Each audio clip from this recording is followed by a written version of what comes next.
Parsons, good morning and thank you very much. One wonders what exactly is there that can be done when you know that for a block of hours in a day you'll be down.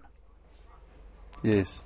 So we look after the banks and a lot of the telco data centers where very critical systems are required, and they generally are covered for this type of impact. They've got to have certain legislation to make sure that they're definitely on all the time.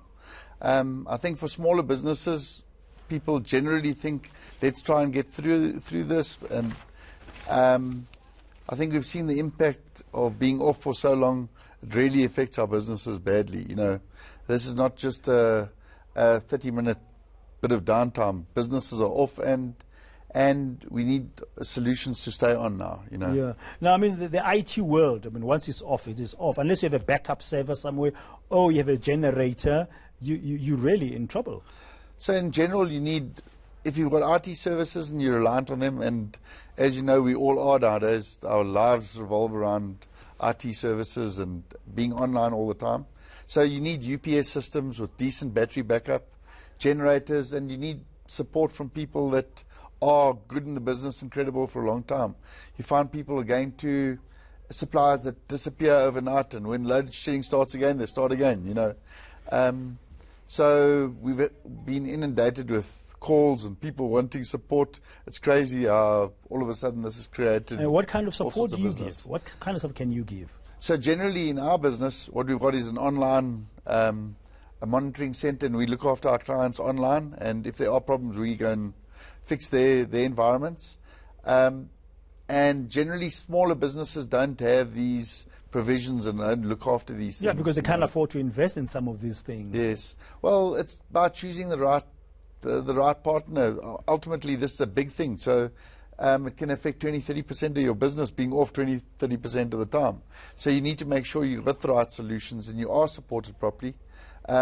We need to stay online. If we're not online, our interaction with clients is not there, and it affects our economy very badly, you know. Yeah, I mean, the other day, just on the technological side, many people I could see on Twitter, and some of my friends and colleagues I was talking about, the networks themselves get affected. I mean, you talk about being online. I mean, if you have a load shedding for hours, somebody else you rely on down your value chain might not be able to be on stream at that time, so you get affected as well. Yes, yes. So ultimately there are base stations all over the show, and they've got battery backup for only so much time, and the networks are affected, and it creates anarchy all over the show. If one service is affected, there's a chain reaction to what happens, you know. Yeah. So short of investing in the right technology and being with the right partner and a small business, what else do you think people can do to make sure that productivity doesn't really go to the dogs? So, I mean, ultimately Eskom is asking us to reduce our load, and you get to a point that you can't, and there are consumers that can't reduce their load, refrigeration systems, data center systems, and those guys need to use the power and need alternative sources of power, and the easiest way is generators. It's not the cleanest way, and it's very expensive. But battery solutions and solar systems, I mean, on days like these, it's raining and it's closed, and battery systems are very expensive. So in general, you do need power. It's one of those things that we do need, and we just need to look at ways we can conserve and ways we can manage our systems better, not to have to use lots of power, but we need to be clever about it, you know. Okay, now thank you very much. Menno Parsons, Chief Executive of Master Power Technologies. Now,